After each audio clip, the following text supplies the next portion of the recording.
Bismillahirrahmanirrahim. Assalamualaikum warahmatullahi wabarakatuh.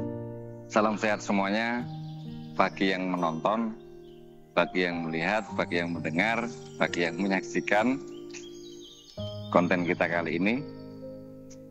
Bukan berarti yang tidak melihat tidak sehat. Itu hanya sapaan kita saja, itu hanya candaan kita saja, biar bisa lebih akrab dalam menyapa teman-teman sekalian di media yang kita bikin kali ini. Dari channel Golkar Sidoarjo TV, dan konten baru kita kali ini kita beri nama Senin Inspiratif, dan semoga channel kita atau konten ini bisa menginspirasi teman-teman sekalian. Harapan kita memang seperti itu, bisa menginspirasi dan menjadikan motivasi bagi teman-teman sekalian yang semula tidak mengerti menjadi mengerti, yang semula tidak paham menjadi paham. Tapi bukan berarti kita mengatakan apa yang kita katakan itu benar 100%. Bisa diklarifikasi, bukan klarifikasi, tapi bisa dijernihkan kembali, bisa diluruskan kembali bagi kalian-kalian semua, bagi teman-teman semua.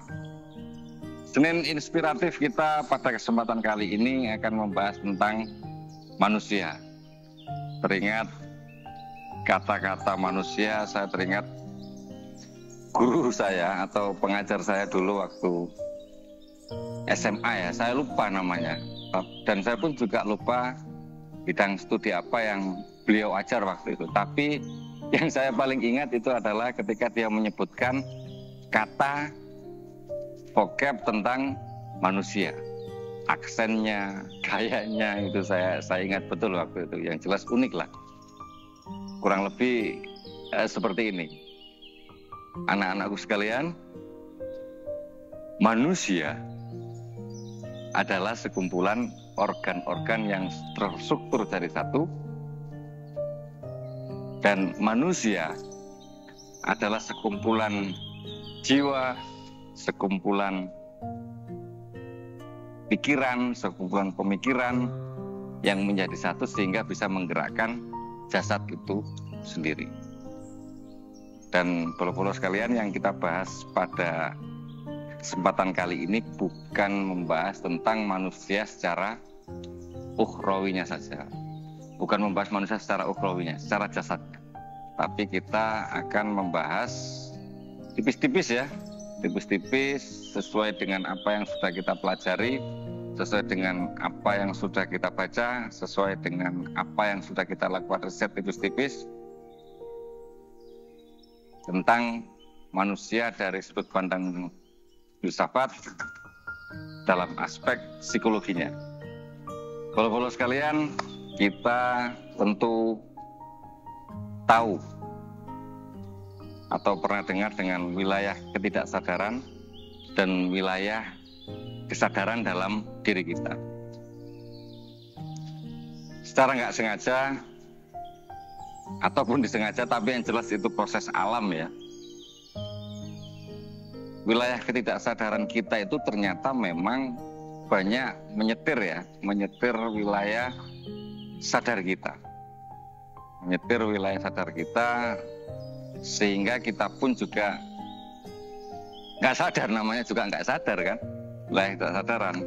Tiba-tiba muncul begitu saja inisiatif, tiba-tiba muncul begitu saja ide, tiba-tiba muncul begitu saja inspirasi ya, seperti itu, yang kemudian menyetir atau mendrive sisi atau wilayah kesadaran kita. Wilayah ketidaksadaran itu bukan tidak ada sesuatunya, tapi ada sesuatunya, cuman kita nggak sadar karena kita tidak memunculkan dalam wilayah sadar kita.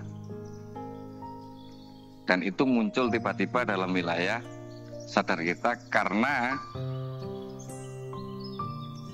adanya wilayah kita sadar itu muncul tiba-tiba menyetir wilayah sadar kita, seperti contoh seperti ini contohnya.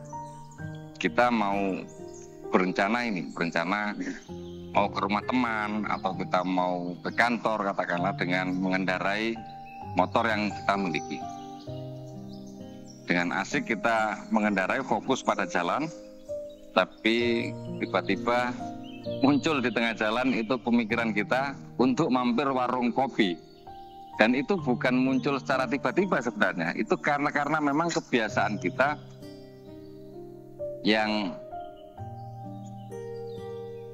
kita sudah terbiasa ngopi, sehingga pas waktu kita fokus pada perjalanan kita, wah enaknya ngopi dulu ini, muncul tiba-tiba, mampir dulu ke warung kopi. Karena kebiasaan kita yang seperti itu, dan itu dipengaruhi oleh wilayah sadar kita. Jadi sudah jelas bahwasanya memang ada pengaruh wilayah kesadaran, itu mempengaruhi dengan wilayah kesadaran kita. Oleh karena itu teman-teman sekalian, polo-polo sekalian,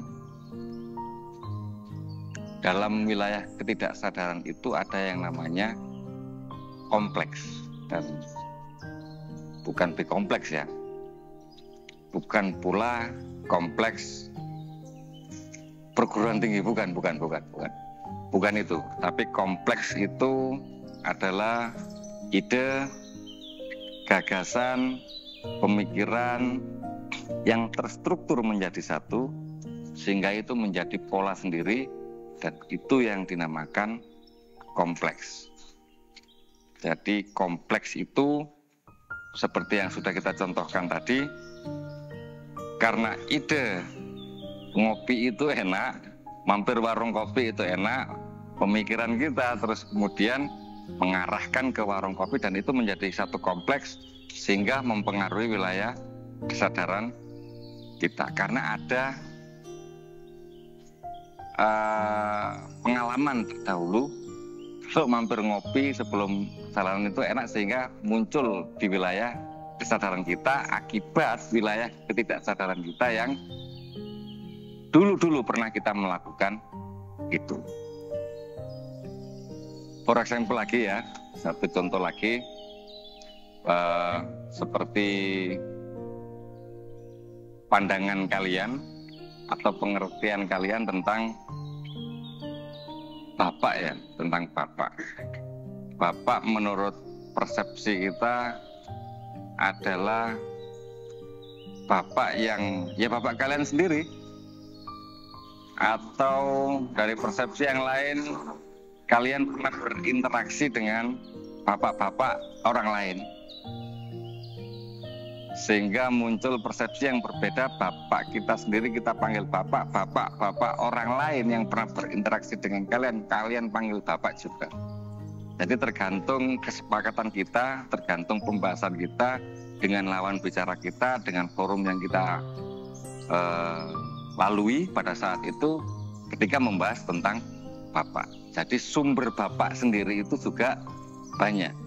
Bisa bersumber dari kalian sendiri, bisa bersumber dari bapak-bapak yang pernah kalian ajak komunikasi, tapi tetap kita memberi nama mereka dengan bapak kita sendiri juga bisa. Bapak-bapak yang lain juga bisa, tapi bukan bapak kita. Kan beda tuh kan ya, beda kan. Jadi sumber-sumber yang lain itu juga banyak, atau bapak sumbernya itu pun juga banyak. Hal yang sama dengan pandangan kalian si A dengan si B, partai A ataupun partai B, calon bupati A atau calon bupati B, itu pun juga pandangannya berbeda-beda. Loh, Mas, si A itu yang seperti ini, dan si B pun juga yang seperti ini. Itu dari pemikiran kita secara rasional masing-masing. Bukan. Sebenarnya bukan itu.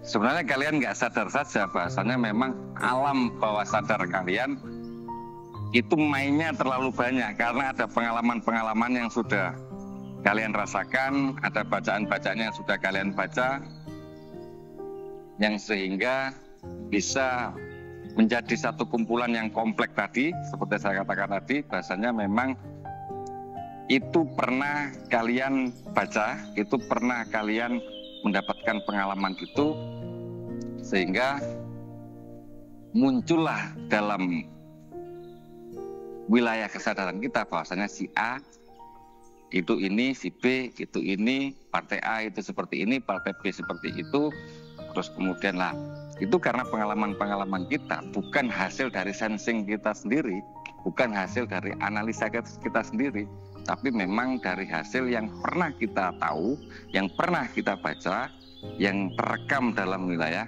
tidak sadaran kita. Wilayah tidak sadaran itu dengan kompleks di dalamnya itu menstruktur pola kita sehingga kita memunculkan hal itu dalam wilayah sadar ketika kita tiba-tiba ingat. Seperti kata filsuf ya, jadi dalam teori Freud juga ada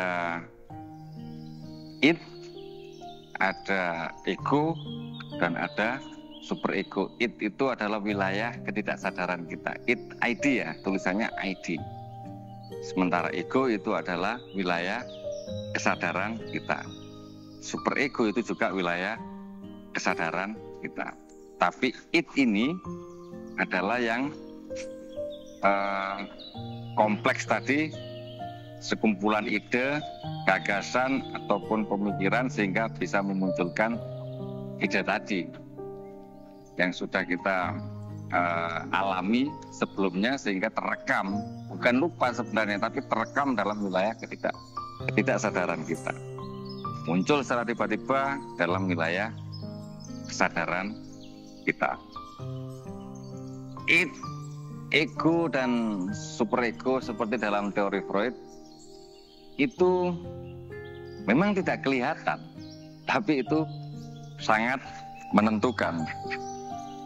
Ada pula teman saya yang mengatakan bahasanya, bro, saya baca buku ingat, tapi ketika buku ditutup, itu langsung lupa. Bukan lupa, tapi karena kalian sudah membacanya, kamu sudah membacanya, dan itu terekam dalam wilayah ketidaksadaran kita, muncul wilayah ketidaksadaran kita sehingga terkumpul dalam kompleks tadi, ada ide, ada gagasan, ada pemikiran dari hasil baca-baca kalian tadi, hasil baca-baca kamu tadi, itu suatu saat nanti pasti akan muncul, suatu saat nanti pasti akan tiba-tiba muncul begitu saja dalam wilayah kesadaran kita. Nah, hal itulah yang memang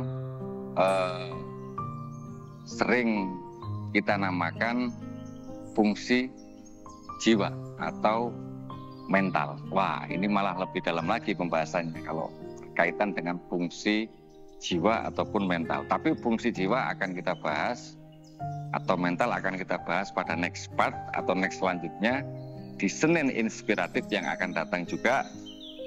Jadi kesimpulannya, wilayah ketidaksadaran kita banyak mempengaruhi wilayah sadar kita.